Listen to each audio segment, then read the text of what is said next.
yamakadai kuteerera panguva dzino ndiyo channel yenyu inonzi Kuda TV apo patinokupai ma-updates nhau nezvinhu zvakasiyana-siyana zvinenge zvichiitika nekutora nzvimbo munyika yekwedu. Iko zvinezvi andiri kuziva kuti munhu wese umwe ari kunakirwa umwe akatsamwa ari ikokoko, but zuva nezuva rine zvaro, misi nemisi ine zvayo. Nhasi tinomboona zvimwe, mangwana tonzwawo zvimwe, asi mazuva haambofe akafanana. Nhasi regedzai tikuudzei zvimwe zviri kuitika, zviri kutenderera. Ndozviziva kuti inini panapa hangu I am not a motivational speaker, saka handina nguva yekutaura nezvinhu zvakawanda, ndinongokuudzai zvinenge zvichiitika. Anakirwa, aboikana and handinei nazvo, because ndichangokuudzai situation inenge iripo paground. It's up to you kuti situation ichakunakidza here kana kuti uchaifarira. Obviously hapana pekuti ndingakuudza zvingakunakidza everyday, because zvimwe zvacho zvinenge zvichitoitika hazvitonakidzi. Saka ndinokuudzai zvamunofanira kunge muchinzwa, kwete zvamunoshuvira kuda kunzwa imimi. Right, paita nyaya panapa.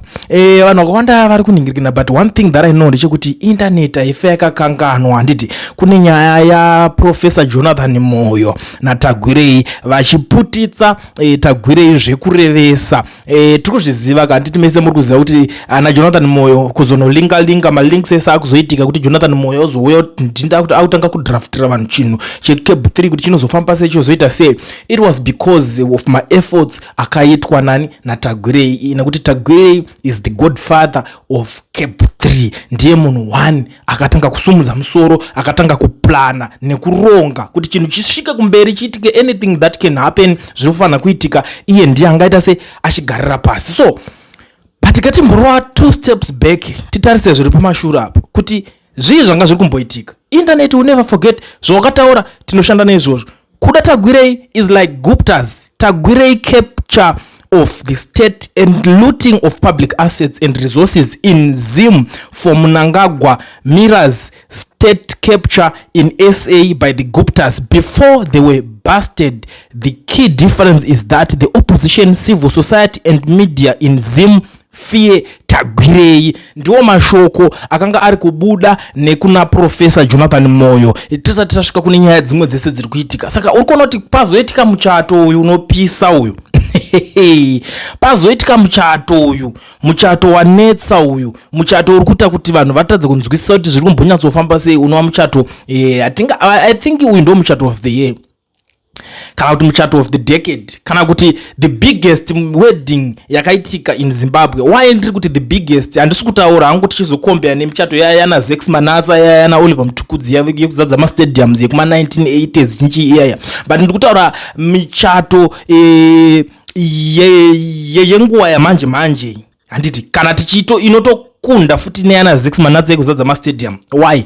Because of my gifts, because of the money that was spent on that wedding. Akomana budget yanga iri papapa yanga isiri kutamba nazvo, vakaspenda millions, even kutongogadzira zvese kuti even dressing kada kuzvifollowa kuti vanga vakapfeka zvemari, kwakaiswa chikafu chemari, madeko acho anga ari echibenzi iwayo acho, everything that was there, the PA system, the musicians, everything that was in that list anga asiri majokes, zvanga zviri zvinhu zvemari. But that wedding iyoyo iri kupisa, that wedding iyoyo iri kutemesa vanhu musoro zvakanyanyisa, zvasvika futi pachikamu chekuti even my generals vari kujamuka nenyaya iyoyo. Chamisa chaichai most of the times anga asiri kutotaura munguva yese, anga akanyarira, but asvika pakuti bodo chimuchato ichika chatiratidza vanhu vari kuplanda zvinhu maresources enyika. Saka that wedding has my jokes. Regedzai tipinde tinzwa kuti magenerals vari kuti kudii pane nyaya iyoyo, because nyaya dzacho idzi asi nyaya dzekuti dziringoperera pakuningirikeni. Inini I'm so happy kuona Jonathan Moyo achidai so kuna Tagwirei. Ndonzwa moyo wangu kufara so, because tinobva tatanga kuzvidzosa mucirculation tichiti right, tampai mese makachenjera, and Jonathan Moyo is not the kind of person wekuti achazobudikira angunza akudelete maposta akaita kare atombodelete. Maybe nyaya yekuti integrity dzake dzaanadzo here uruchi, but is not that kind of person. General Winston Sigauke Mapranga vari kubva vapindira nyaya that same wedding iyoyo. Vari kuti what was presented as a private celebration has become a public investment. The guest list at that wedding reads less like an invitation and more like a roll call of the small cartel that continues to plunder our nation's wealth for private enrichment. The Ostentatious display of ill-gotten riches is not merely disastrous, it is a moral offense against a people who bear the cost. That extravagant spectacle sits in painful contrast to the lived reality of ordinary Zimbabweans. A health system on the verge of collapse, an educational sector struggling to survive, depleted saving and pensions, meager wages and infrastructure crumbling under neglect, while millions endure hardships and sacrifice, a privileged few parade their impunity and entitlement. This is not inequality alone, it is the corrosion of the public trust and the degradation of our civic life. Mnangagwa and his Shigananda must go, as their leadership has enabled the capture and corruption that have impoverished our people. This moment must serve as a clarion call. Enough is enough. We must resist state capture in all its guises, expose the networks that enable theft and impunity, and demand leadership renewed by a genuine citizens mandate. Allowing the continued capture of our institutions is the gravest form of betrayal. It is treason against the public good.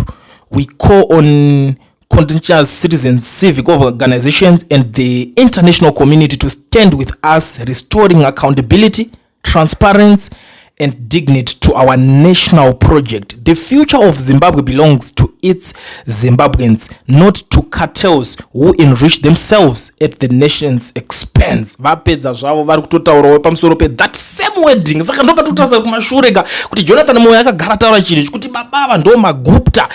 If we were to compare zvaitika mujoni mu South Africa munomuka tichicompare nezvaitika kwaZimba kwasadza, tikutona kuti chibaba ichi chimagupta. Magupta ndo vakomana vaya vairana vaita zvinhu mujoni panguva ya Jacob Zuma. But Jacob Zuma paakazomhanya, Jacob Zuma paakazobvuma kuti zvinhu zvadhakwa izvi gegatse nditize basa rikandibude ndirowe mabude zvatoipa patone nguva yekutodzingwa apa Jacob Zuma pake pakamuperera pakanopinda Ramaphosa pakamhanywa zvisingaite kusvika pa the extent yekuti vakatanga kutera kusvika kuvana vachita kuti iwe uri kuita sei, uri kuita business nemagupta pakuita sei, akatonzi tari kunzwa kuti wazonosangana nemagupta in Dubai vakatera futi over there. Saka guys, this is not a kids game, this is not a joke at all. Ma one panenge pachitogara pachitopisa, but ava vanokurumidza kuonera vakurumidza kutaura kuti kana muchinozoziva vanhu vari kurwa inonzi state capture vari serious about this whole thing.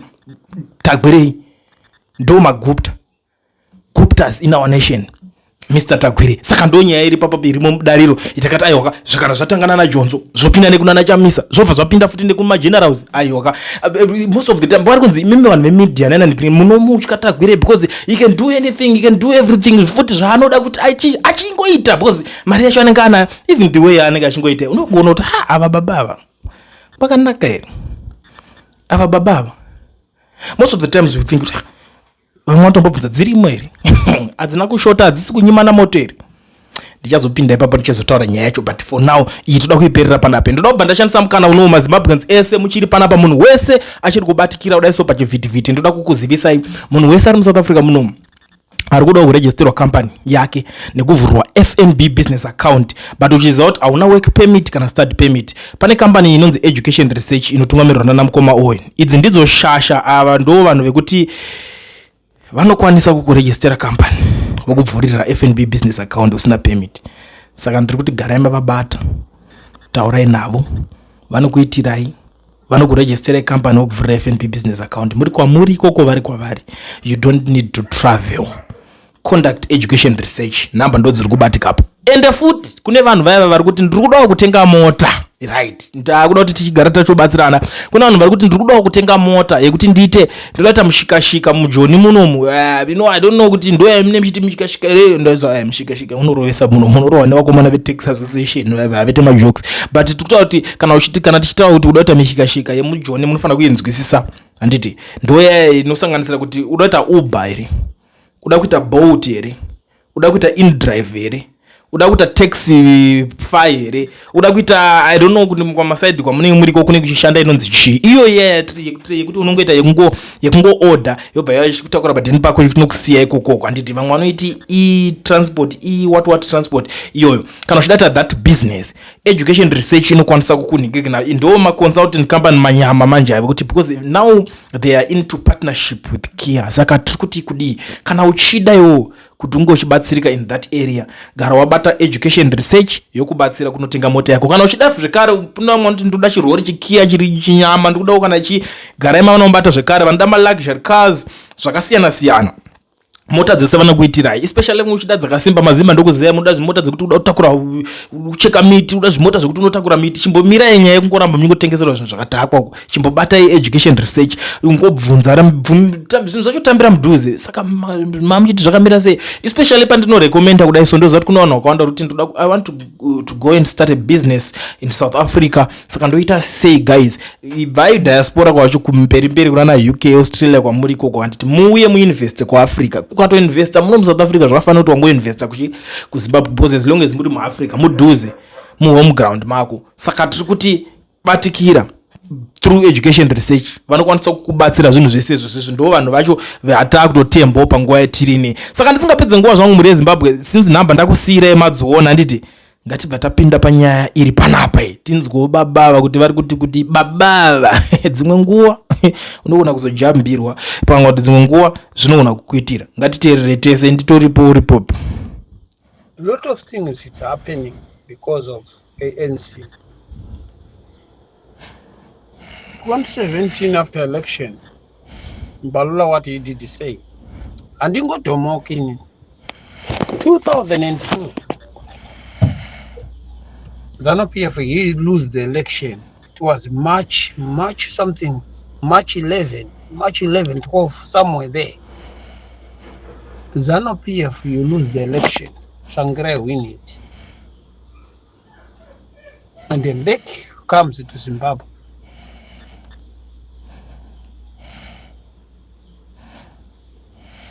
Vachita sokuti ivo vanoda kugadzirisa zvinhu but vachimamira zvinhu. By the end of the day, the Zimbabwean people, they are getting harassment, brutally, every such thing like that. Because